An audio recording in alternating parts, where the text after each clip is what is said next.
As a girl on her natural hair journey who's constantly looking for ways to style her hair, to wear her hair while wearing it out and down, I have come across spaces with two opposing views.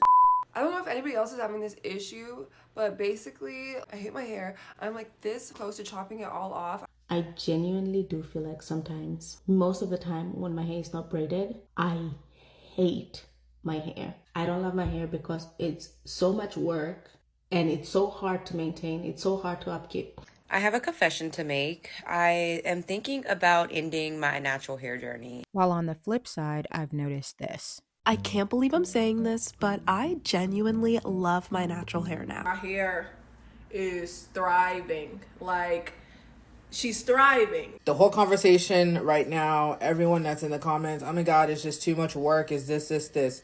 All hair is work. Now, of course, everyone's different and everyone's experience is different, and that's what we're going to be diving in today. We're going to be going over why some people feel like it's hard and while others feel like it's easier to maintain despite the texture. You made this?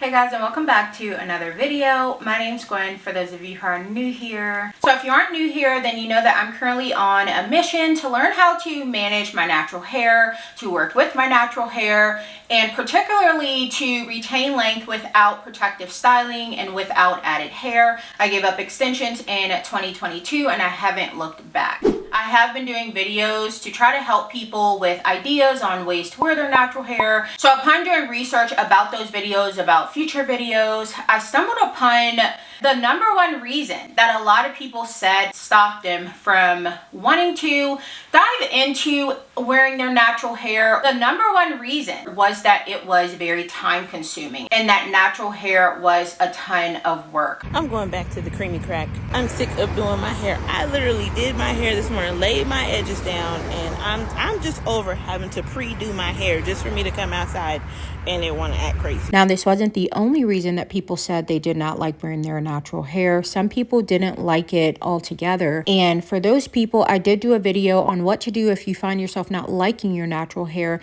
But today we're going to be focusing on the number one reason that people said, which was that it was hard work. I want to kind of dig a little deep to talk about, is natural hair a lot of work? Have I found it to be a lot of work after giving up hair extensions? And if you guys don't know, I heavily relied on hair extensions, okay? I was in sewing back to back to back for about 10 years straight. And now that I am actually, you know, just trying to wear my natural hair, I'm doing straight styles, I'm doing twist outs, I'm doing wash and goes, which I recently tried, by the way, and I have a video coming on that. I think I have some input on, is it hard work? So let's go ahead and jump into it. So when I looked into detail what exactly people were struggling with when it came to natural hair, a lot of people said that the detangling your natural hair took them a while. Some people were styling their hair every day, so the style time took too much time. Some people said that they spent hours on wash days. Oh my God! Derek, stop doing. Get up. And all of these combined just made it too much work for them. I do hate the fact that I don't know how to take good care of my natural hair, and I hate doing my hair, and I hate the fact that I feel prettier with straight hair than I do curly. I personally think that these reasons are all valid. Everyone has their own experience. Everyone is in a different season of learning their hair, learning how to tend to their hair. So these reasons to me, especially when I first came out of wearing hair extensions, I struggled with some of these things too. But I'm hoping in this video to really challenge your thinking about hard work, number one, and then two, to give really practical management tips that can possibly help with some of these different categories mentioned. When I gave up hair extensions in 2022, I really had to shift my thinking about how I viewed taking care of my hair and how I viewed convenience. Back then, I was so set on everything being convenient. I wanted everything fast. I didn't want to pour into things. I don't want to have to worry about it. I want the easiest thing, the most manageable thing. And I realized I couldn't take that thinking into when I started my natural hair journey, because convenience culture, fast food culture, it may be quick, but it's not good long term. And if you realize, a lot of convenience is being pushed on us, and it's not only in the hair and beauty industry, but it's really all over. Part of the reason I believe that people think that we are in an intellectual crisis is because of convenience culture. I was a human development major in college, and if there's one thing I took away from all my classes is that your brain was quite literally designed to solve problems. As you move through life, this is literally how you make sense of the world. You're presented with new information. Your brain adjusts and adapts itself so that it knows how to respond when facing a similar situation in the future. And how this applies to hair is that if we're constantly looking for convenience, constantly looking for a quick fix, it never puts us in the position to actually learn our hair, which if you are relying on hair weave or you're relying on protective styling a lot because you don't like your hair, because you can't do your hair, you think it's hard, you never end up breaking the cycle. Convenience culture also puts us at a risk of over consuming products. Every week, a product is coming out promising us to be the next best thing. So choosing to chase convenience or the easier route is sometimes quicker, but it's not always good long term. So I'm a Reddit girl, and I went to Reddit, I looked this topic up, and in the comments, I got a range of answers to, is natural hair really hard work? I got a range of people saying that they were, I know people aren't subscribing to the hair typing thing anymore, but I'm going to share it just for reference, which honestly, I don't always think it's a bad thing. I know sometimes people are so like, oh my gosh, I'm so annoyed with this hair term, that hair term, but it's like some things help to get your results out. Like when you're on the internet, you have to put certain keywords in so people can find content. If you just say curly hairstyles, or you can come across content with a girl with like a slight curl and you're like, hang on, that is not my hair. Like I need another example. So that's why I think sometimes it is beneficial to say type 4 hairstyles, natural hairstyles. Hey guys, it's for the SEO. Anywho, in the particular answers and responses that people were giving, these answers range from people with 3C hair all the way to 4C hair. And a lot of people were saying, yes, I think natural hair is hard, so I am always in protective styling or I always wear wigs. And then you had the flip side of girls saying, no, natural hair is not hard. Natural hair is hard when you want your hair to do what it naturally doesn't do. Someone mentioned it's too much work for people who want their hair to do something it doesn't readily do already. All the gels and butters and shingling to create a curl with tons of product that then gets crunchy or gives you a deflated ball shape when you wake up, etc. That's work. It's easy when you accept your hair for what it is capable / easily able to do already. Your natural hair really becomes low maintenance when you accept it for what it is. I used to spend a lot of time trying to get my hair to get to the perfect curl, to get it really slick, all the things. But once I decided like, my hair texture is my hair texture, my curl pattern is my curl pattern. I literally braided my hair last night, 4 braids, took it out this morning, threw it up in a puff, okay? Not that slick, not that defined, but it's cute. Other people are saying natural hair is hard because you haven't learned your hair's porosity and you haven't learned which products to use on your hair, which basically means natural hair is only hard because you don't know how to do your hair. You don't know what you're doing. And instead of applying the sound advice that you hear, you choose to sit in the struggle. The rules are simple. Cleanse, condition, style, protect.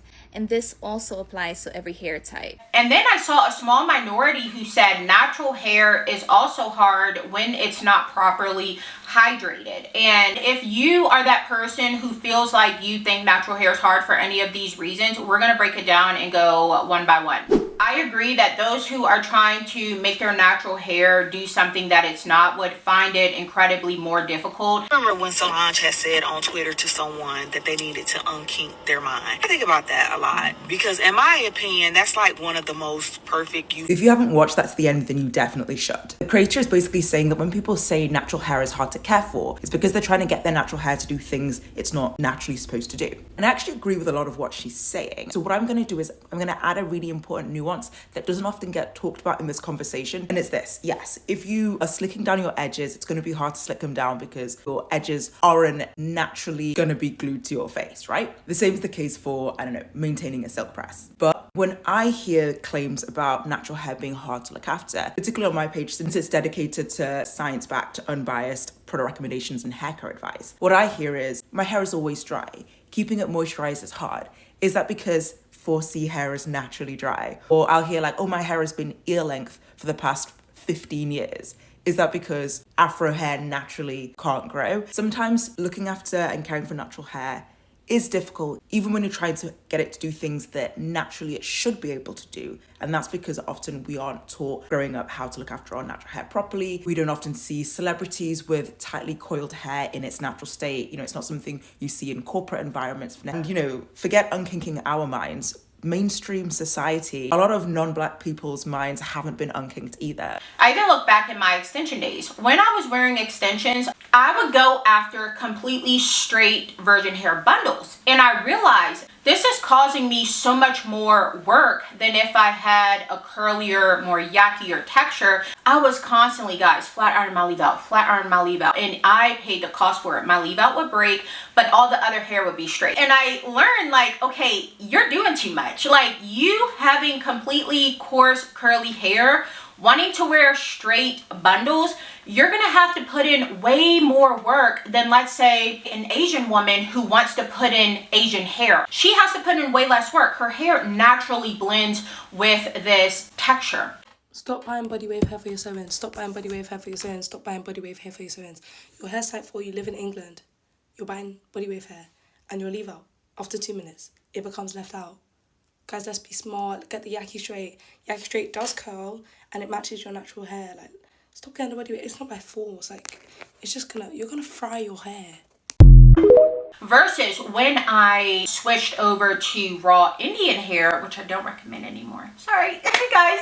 After I watched that movie, Good Hair, it really changed how I saw hair extensions. And as a Christian, I just could not see myself doing that. But before I watched that movie, I was a raw Indian hair girly down because it caused me to do less work. If I go out in a high humid area, my hair is going to frizz up, but because the curly hair is curly, it's not super bone straight, it's going to frizz up and it looks a little bit more natural. So I'm learning to work with what I already have versus against, and that has carried me through with my natural hair journey as well. After I gave up hair extensions, I did become a straight natural for a little bit because it was short for me. And I decided to wear my hair bone straight. Now, because I live in a very dry climate, it was easy to do, but still, get in the shower, take a hot bath. I like my baths hot, okay? It's like steaming in there. So I'm taking a hot bath, my roots starting to frizz. If I go and do a quick run on the treadmill or I take a walk and I try to get brisky with it, roots are starting to frizz. And so I realized, oh my gosh, Gwen, you have to come up with something where you're working with your hair. You know, this is what the Lord has given you. He's given you the experience of being a curly haired girl. Now work with that. And when I say working with that, I do not mean not switching up your hair. I mean embracing the things that make curly hair curly. And for me, that is embracing the frizz, embracing the texture. Sometimes I realize, okay, I don't need to get it silky straight. I can stretch it straight, but keep in the texture. I'm also not against those who choose to straighten their hair from time to time. Although I do have my thoughts on how I feel when we choose to straighten our hair bone straight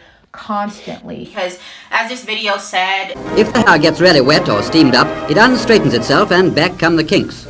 So it seems that curly or straight, nature eventually comes out on top. if you do find yourself struggling with your hair, someone mentioned your hair porosity. Arguably, one of the most important factors in being successful is understanding your hair's porosity type. Now, porosity is really the ability or inability of the hair to absorb chemicals or moisture within the cortex. Once you figure out your hair's porosity, that allows you to optimize your routine for the ultimate moisture-protein balance for your hair, which then will lead to healthier hair and more length retention. Now, I'm not a hair scientist, so everything I'm about to say, please take it with a grain of salt. I'm just a girl who is on her little experimentation journey, okay? But because I have color in my hair, I know that for me, my hair is a little bit damaged, so I have to add in moisture a little bit more frequently than the average person. But the catch with me is that I also have fine hair, even though I think I have, well, it's not as much hair as I used to have. I lost a lot of hair during postpartum, and then also when I decided to color my hair. Why did I do that? I don't know. But we're trying to grow it out. We're learning from our mistakes. I do have fine hair, and so for me, especially when I do a twist out, I don't like a lot of heavy products. So for me, what I learned worked best was washing frequently. Oh my gosh, guys. Is there actual science behind washing your hair every week versus washing it every 2 weeks? Science, no. Scientifically adjacent, yes. Hey y'all, my name is Brandy. I have been natural for 15 years and blonde for 3. And the reason that I encourage people to wash their hair weekly is to keep their hair moisturized. So we have to remember that there's a concept called evaporative moisture loss, which is referring to water basically leaving your hair over time. Think about putting a glass of water outside and watching that water evaporate. The same thing is happening to your hair in between wash days. The other concept we have to remember is transepidermal water loss, which is basically referring to water leaving your skin, aka your scalp. So when you extend your wash day, you're going to have to focus on basically keeping that water in through emollients and occlusives. And oftentimes it is hard to explain to people how to pick the right products to keep their hair moisturized for 2, 3, and 4 weeks at a time. So we just say wash your hair weekly. So many people have said when they started washing their hair more frequently, their detangle days cut in half. Some people even said they noticed their hair got a lighter color. Some of their hair went to a darker color. Some of their curls tightened up. Some of their curls loosened up. Some girls were shocked at how different their hair looked when they got on a proper routine. You are right. I started washing with water every day and I can see a big difference. Exactly, darling. Water is life. I started washing my hair once a week, and here's what I've noticed with my hair health, or just my hair overall. First, my hair is super moisturized. Detangling is way easier. My wash days are a lot shorter. I used to spend the whole day washing my hair. Now it takes me an hour and a half to wash, deep condition, and style my hair. And lastly, my hairstyles last longer. So if you're someone who's struggling with your natural hair, try it out. Maybe give yourself 1 month and say, you know what, I'm gonna wash my hair every 7 days. See how it changes your hair. This may sound like a lot of work for you, but I would encourage you to think, are you against the hard work aspect, or do you just not feel like your natural hair is worth the hard work? And I say that because even in my beginning journey, when I switched over to my natural hair and I would wear straight hair, wearing my hair completely bone straight was hard work. I knew I could not do some of the things that I wanted to. Couldn't exercise as much. Going out in the rain, I had to make sure I had something covering my hair. You know, if I did work out, I had to make sure that I maintained it. That for me was actually hard work, but I didn't care because it was something that I felt like was worth it. Do I love that I just have to wrap my hair at night and brush it out or comb it out in the morning to, like, you know, achieve a hairstyle? I do. It's so easy. It's so whimsical. I look put together automatically without a lot of effort. But do I love how restrictive it is? I sweat when I talk, you know what I'm saying? So I can't even walk too fast, you know what I'm saying? And I got places I want to be. I can't sleep with a blanket over me. I can't even do a little dance break for fear that it's going to revert back. It's just, this is too much. What do you think is worth it? Some people will literally go to the gym every single day. They don't care. Working out is hard. Working out is hard. If you're in a calorie deficit, that's very hard. If you're on a low carb diet, very hard. You choose your hard. Some people get up every day, they go to a job they don't want to. It's hard, but they know I need that paycheck. Same with taking care of our kids, being married. All these things can be hard. So it's not necessarily the fact that we think our hair is hard work that makes us want to jump ship or do away with it altogether or permanently alter it, but it's more so that we probably think that it's not something worth working for. It's not rewarding enough for us to pour into it. Someone mentioned, I think the truth is most of us don't think our hair is good enough because when our hair is just it's suddenly messy and unkempt. And I do understand the perspective of some people who are like, yeah, I don't think it's worth it. Like, to me, hair is not a big deal. To me, hair is just an accessory. I would argue that hair is much more than an accessory. Back in the day, of course, when I used to wear someone else's hair, I used to think it was an accessory. I can take it off, I can make it longer, I can make it fuller. When you start embracing your hair and you realize this is my hair, you start realizing this is a part of me. And it is something that is worth pouring into, nurturing, watching, caring, tending for. And I know that a lot of us come from a generation of women who had no problem wearing wigs. You know, they would straighten their hair, and it was just something that everyone did without thinking twice about it. Like, a lot of us, we did not grow up with parents or moms who wore their natural hair. Maybe you guys did, and if you guys did, leave a comment down below on if you had a mom who wore her natural hair, how did that impact you growing up and how you see your hair today? I'm really curious. I would say that I do know a lot of people who are in a generation behind me, or sometimes even our grandparents, they were straightening their hair because that's all they knew. And I'm not blaming anybody. I totally get it. During that time, it probably was a lot different to wear your natural hair. You know, I did see a video about how just kind of the history of black hair here in the United States, and the history will blow your mind of the things like that we had to go through. And that's why I always try to remind people to give people grace, because this is a whole journey for us. We're not starting from a place where our hair was always accepted. You know, like if we had naturally straight hair, we're not starting from that place of a person who has straight hair. Their hair was always accepted. There was a time where our hair was not accepted, and that changes how we view our hair even today. Like those things take generations to overcome, and praise be to the Lord, we are slowly overcoming it, but there's still things to be done, things to be shared. And that is why I think it's important. I think it is important to not look at it like, you know what, my hair, not a big deal, I don't care about it, it's not rewarding to me. If not for you, do it for your future kids. Do it for that black girl that's in the house next door who, when she's walking to school and she sees straight hair girls, she's telling her friends or her parents when she comes home, Mommy, I want straight hair. Think about that girl who's 5 years old who is about to go sit down and get a perm. I know some people don't feel for this, but literally, I shared this story with you guys before. The story that actually made me want to give up hair extensions. I didn't even have a child at the time. I was desiring kids. And shortly after I gave up hair extensions, I got pregnant. Weird, but heard the story. And I'm going to repeat it for those of you who don't really know about it. This black woman was in an interracial relationship, and she was always wearing wigs and weaves, and they were not really her texture. And she would wear her hair every single day to drop her daughter off to school. Well, one day she forgot her hair. I guess she was Russian. She couldn't have time to put her hair on. And her daughter was like, oh, no, Mommy, go back. You forgot your hair.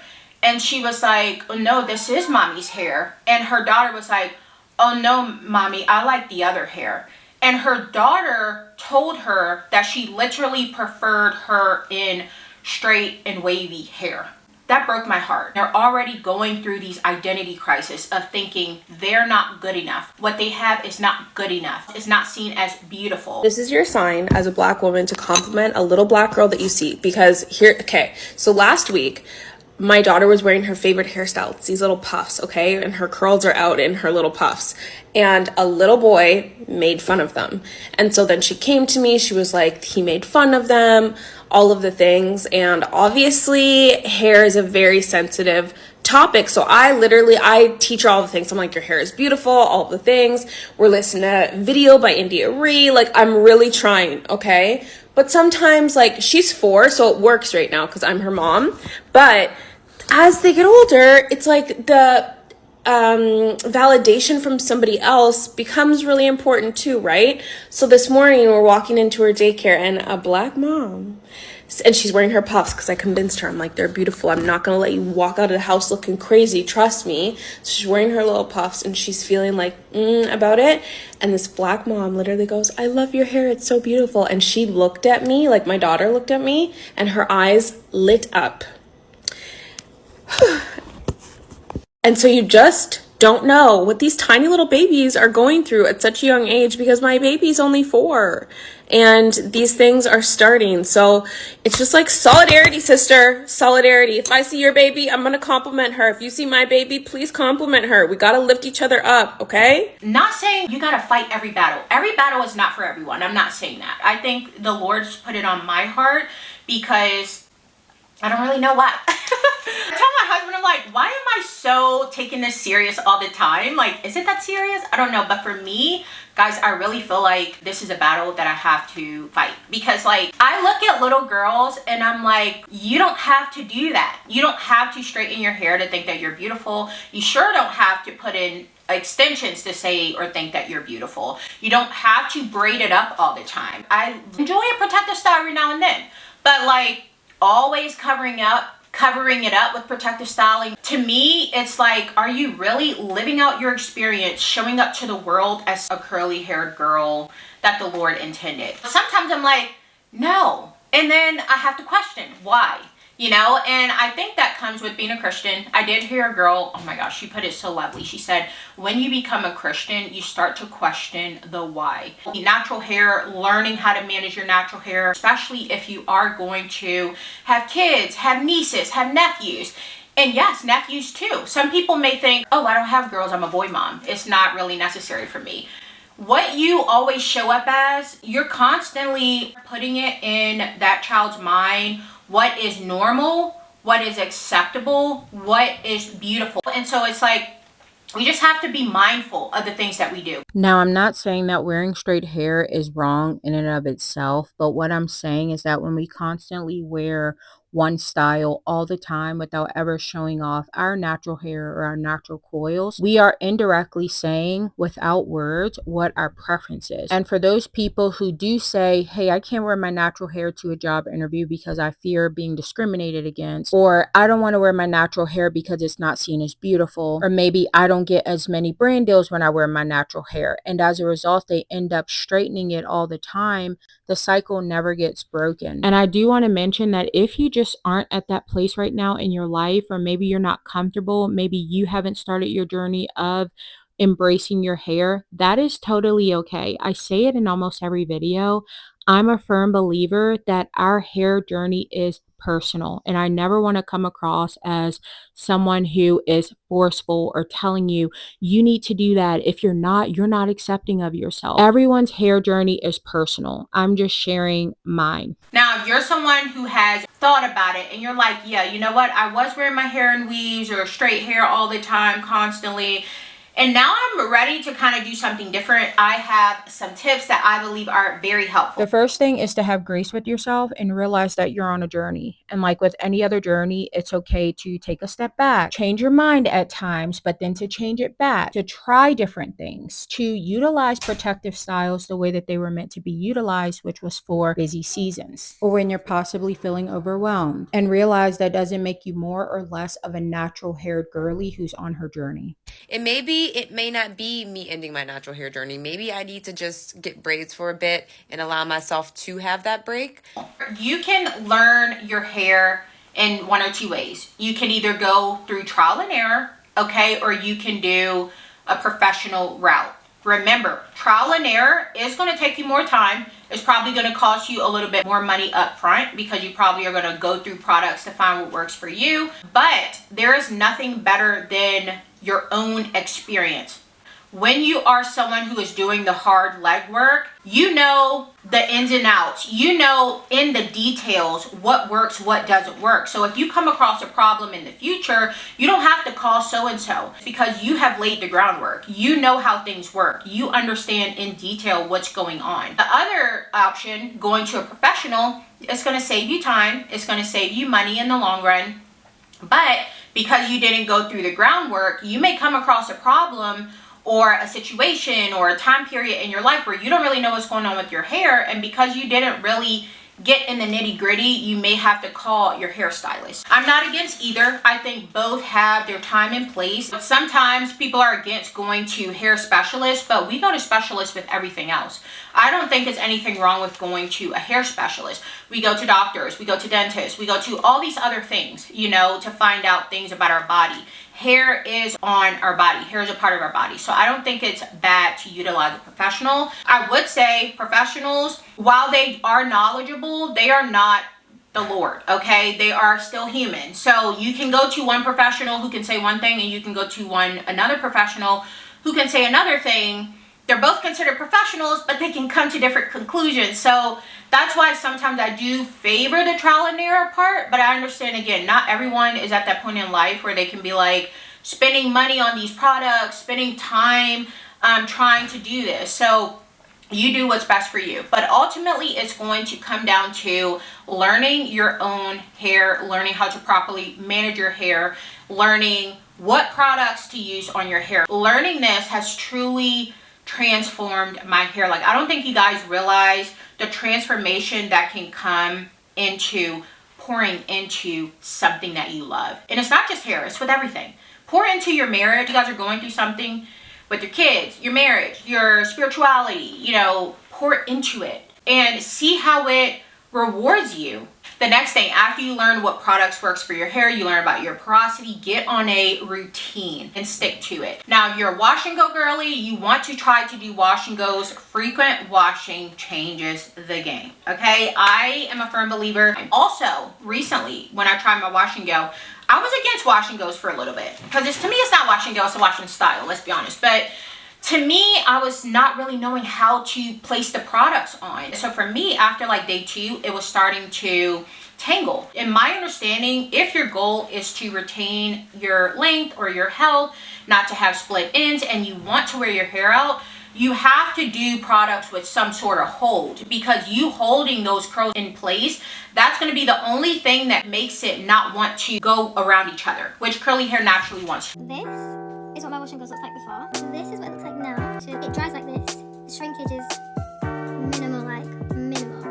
And this is what does it. So if you do want to wear your hair out in its state of being curly, I've noticed that the people who do have a little bit of hold on their hair, those are the people who have the best results. So that can come through gels, that can come through mousse. You know, you decide whatever works for you. And if you're a stretched hair girly, which I would say I'm kind of like a stretched hair girly because I do like my twist outs. I have found that if you're stretched hair, like if you like to blow dry your hair, blow dry once on wash day, that's it. Do not touch your hair up anymore throughout with heat, especially if you're straight natural. So if you are in a high humidity area, I would say try to stick to stretch styles, not necessarily straight styles. You know, maybe do a blow dry, but then do twist outs on your blow dry. Roll it up. You know, these styles can be very flattering, especially on those with fuller features like myself, and then also products. So with blow dry, a lot of people will say, oh, I blow dried my hair, it didn't last long. Are you in a high humid area? If you are, and you're just blow drying, not trying to chase a bone straight look, try these 2 products right here. I have this one and I straighten my hair. Again, my hair stays straight. I don't know. I'm in a dry climate. So I don't know if it worked or if it was just because I'm in a dry climate. But the girls are saying these 2 products are doing the job. Try these 2 products when you blow dry your hair. See if that works to help your hair from reverting so quickly. But again, if you like the stretch look, try styles that will work with your hair. So let me know what you guys think about it. What is your opinion on natural hair being hard work? Do you find that natural hair is hard work? Have you embraced the hard work? Or are you in a season of doing away with the hard work? I'd love to hear your thoughts. And also let me know any future topics that you guys would like me to discuss down below. Other than that, I thank you so much for watching, and I'll see you guys in my next video. Bye.